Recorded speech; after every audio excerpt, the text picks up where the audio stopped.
West বেঙ্গলের বা পশ্চিমবঙ্গের উত্তর দিকে, যেটাকে আমরা উত্তরবঙ্গ বলে থাকি, উত্তরবঙ্গে একটি জেলা আছে যেটার এখন নাম হয়েছে দক্ষিণ দিনাজপুর।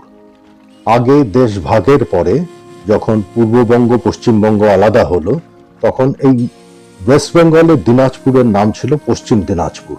পরবর্তীতে এই জেলাটাকে দুভাগ করে উত্তর দিনাজপুর, দক্ষিণ দিনাজপুর দুভাগে ভাগ করা হয়।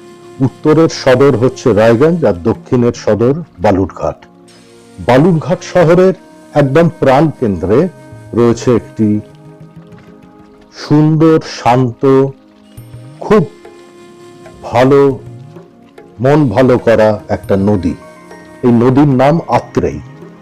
আত্রেই নদীতে একটা বিশেষ মাছ পাওয়া যায় যেটা কলকাতায় আমরা পাই না। মাছটার নাম হচ্ছে রাইখর মাছ। আমি আমার জীবনে বহুবার বালুরঘাটে রাইখর মাছের একদম পাতলা ঝোল, জাস্ট জিরে, ধনে, হলুদ, নুন এই দিয়ে বানানো হতো, এটা আমি খেয়েছি। এখনো হয়তো নিশ্চয়ই বালুরঘাটে সেটা বানানো হয়। যারা প্রবীণ নাগরিক আছেন বালুরঘাটের তারা তো অবশ্যই জানবেন।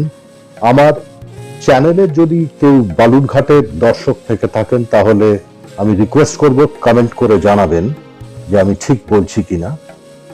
যাই হোক, এই এই সেম রেসিপি কিন্তু বাংলাদেশেও বহু পুরনো দিনে এইভাবেই রান্না হতো, মাছের পাতলা ঝোল।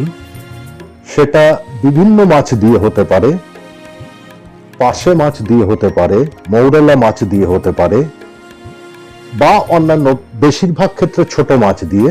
আমি এই রান্নাটা করলাম রুই মাছ দিয়ে। অরুস কিচেনোলজিতে সবাইকে স্বাগত জানাচ্ছি। আশা করি গরমেও সবাই সুস্থ আছেন। চেষ্টা করবেন নিজেদেরকে হাইড্রেট রাখার, যাতে গরমের দিনে ডিহাইড্রেশনের প্রবলেম না হয়। আমি আজকে এই রেসিপিটা প্রেজেন্ট করছি, রুই মাছের পাতলা ঝোল। যা যা জিনিস ইনগ্রেডিয়েন্টস লাগছে, উপকরণ লাগছে, আমি স্ক্রিনে সব দেখিয়ে দিচ্ছি ইন ডিটেইল। একটা জিনিস আমি এখানে এক্সট্রা অ্যাড করেছি, সেটা হচ্ছে মৌরি। আমি অল্প সামান্য মৌরি নিয়ে সেটা হামানদিস্তাতে মর্টার পেস্টেলে একটু হাফ ক্রাশ, আধ গুঁড়ো মতো করে নিয়েছিলাম। এটাই আমি এক্সট্রা অ্যাড করেছি সুগন্ধের জন্য। বাকি সমস্ত মশলা আপনারা দেখুন একটা বড় পাত্রে নিতে হবে। ধনে, জিরে, হলুদ, নুন, চিনি সবকিছু একসাথে মিশিয়ে যতটা আপনারা ঝোল রাখতে চান ততটা জল ওই বড় পাত্রে এই মশলার সাথে আগে থেকে মিশিয়ে রাখুন। আর বাকি যা যা লাগবে সেটা আমি রান্নার সময় দেখিয়ে দিচ্ছি। কড়াই খুব ভালো করে গরম করুন, কারণ আমরা প্রথমে মাছটা ভাজবো। একটা জিনিস একটু খেয়াল রাখবেন যে মাছ ভাজার সময় যে কড়াইতে মাছটা ভাজবেন সেটা খুব ভালোভাবে গরম হতে হবে, এবং তার সাথে তেলটাও খুব ভালোভাবে গরম হতে হবে। তা না হলে পরে মাছের যে তেল অংশটা থাকে মাছের পিসের, সেটা কড়াইতে আটকে আটকে যাবে। আমি দেখুন কড়াই খুব হাই হিট করে নিয়েছি এবং সর্ষের তেলটাও খুব ভালো করে গরম করে যেই ধোঁয়া বেরোতে দেখবেন সাথে সাথে ফ্লেমটাকে মিডিয়াম করে দেবেন। মিডিয়াম করে দেওয়ার পরে একটুক্ষণ 20-30 সেকেন্ড একটু অপেক্ষা করবেন যাতে টেম্পারেচারটা একটু ডাউন হয়ে যায়। তারপরে নুন হলুদ মাখানো যে মাছগুলো আমি রেখেছিলাম সেগুলো যতটা আটবে কড়াইতে, ওভারক্রাউড করবেন না, বেশি দেবেন না একবারে, তাহলে ভেঙে যেতে পারে হয়তো। আমি 4টে পিস প্রথমে দিলাম। আমি টোটাল 6টা পিস নিয়েছি মাছের। 4টে পিস ভেজে তুলে নেব। দুদিকই ভাজতে হবে 3 মিনিট 3 মিনিট, তাহলেই মাছ ভাজাটা এক্স্যাক্টলি হয়ে যাবে। মাছ ভেজে আমি তুলে নিলাম। এবারে 6টা পটল লম্বা লম্বি পটলগুলোকে আমি কেটে নিয়েছি। একটা জিনিস এক্ষেত্রে পটলের ক্ষেত্রেও বলবো যে পটল যখন ভাজবেন চেষ্টা করবেন অল্প একটু খোসা যেন থাকে গায়ে, খুব বেশি রাখার দরকার নেই, অল্প একটু খোসা রাখবেন। তা না হলে পরে অ্যাকচুয়াল যে আউটার স্কিনটা খোসা ছাড়াবার পরে সেটা খুব সফট, সেটা কিন্তু খুব তাড়াতাড়ি ভেঙে যাওয়ার একটা চান্স থাকবে।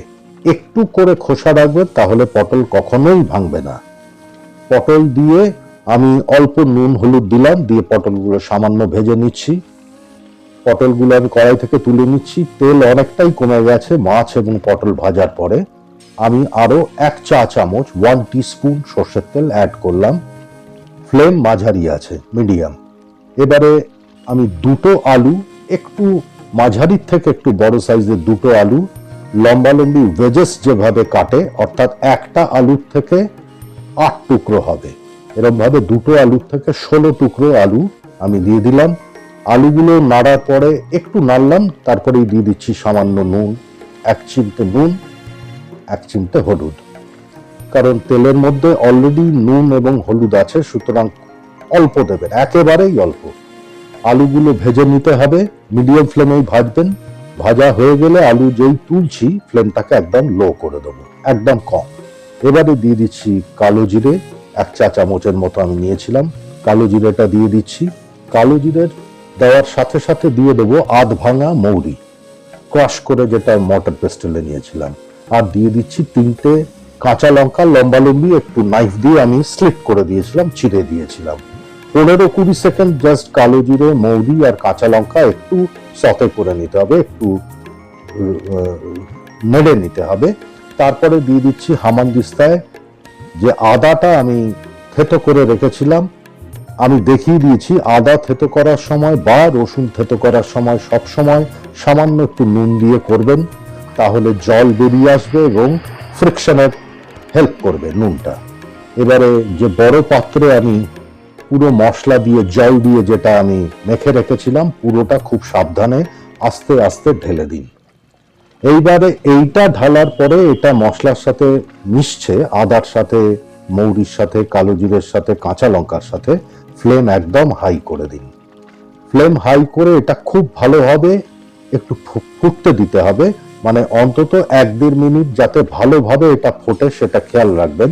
তাহলেই কিন্তু প্রপার বাইন্ডিংটা তৈরি হবে, এই ঝোলটা সমস্ত মশলার স্বাদগুলো ঝোলের মধ্যে প্রপারলি ডিস্ট্রিবিউট হবে।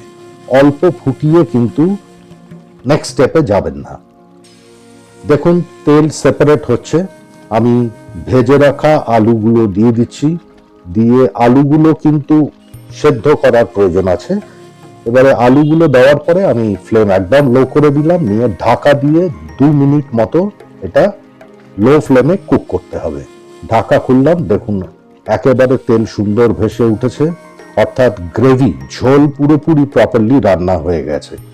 এবারে দিয়ে দিচ্ছি ভেজে রাখা পটল।